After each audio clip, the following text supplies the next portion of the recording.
The more you allow your mind to wander, the less happy you'll be. Walk with me now. Now, this might be a long-winded way of saying think in the present, be present, but I feel like you've heard that too many times before. Have you ever noticed that whenever you allow yourself the time to wander, when you start to daydream and think towards certain things, you start to generate these outcomes for certain events in your life and start to think about a lot of things in your life. A lot of the outcomes that we generate in our minds are negative, 9 times out of 10. And if you want to make it even crazier, the outcomes that we generate in our minds really never happen. A lot of the times when you think of a decision and you're thinking of all the outcomes that could happen, you're thinking of probably some of the worst outcomes that are possible. And most of the time, these outcomes never occur.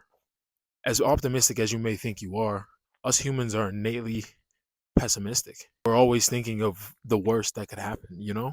We're always thinking about how things could go wrong. And when you tend to let your mind wander a lot, you tend to think a lot more of these negative outcomes and negative things that could be happening. But in reality, a lot of these negative things, like I said before, never happen. So being aware, obviously, as I say in most of these videos, being aware is always the first step towards changing something or, you know, eradicating something and trying to work against it. So just realize that most of the time when you're thinking about these outcomes that could occur, they're not really going to happen. And a lot of times they're exaggerated by your mind. Start to think more about what's going on right now and the effects of what you're doing in this current moment could have on your future. And then when the problems come, if they do come, that's when you start to worry about them. It can be very difficult because nobody really is ever wholly present in every moment that they're a part of. Just to be aware of the fact that when your mind starts to wander, those are the times you want to kind of reel yourself back in. And if you're able to recognize when your mind wanders, it'll be a lot easier for you to reel yourself back in and start thinking of the present. Because the more that you start to think about certain outcomes, the more in depth you'll start to think about it.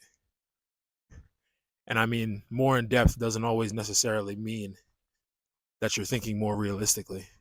Because at the end of the day, life is unpredictable. And you never know what's coming your way. So think about this. The next time your mind starts to wander, you find yourself thinking of a scenario, and just realize that 9 times out of 10, whatever you think is going to happen probably won't. And let that be a reassuring thing for you. Because a lot of the times, a lot of the things that happen in our lives turn out better than we expected. And even if they do turn out bad, it's not as bad as we thought it would. So just remember that. Stay aware. Thank you for walking with me. Said I'm in the spot, posted with the white girl. They think I moved. They shit at home, tryna keep it low key. She tryna do shit on the cheap. Take her out for ice cream. She wanted roof, Chris and wheat. That's all money needs. She gon' think I'm shit. I'm in the spot, posted with the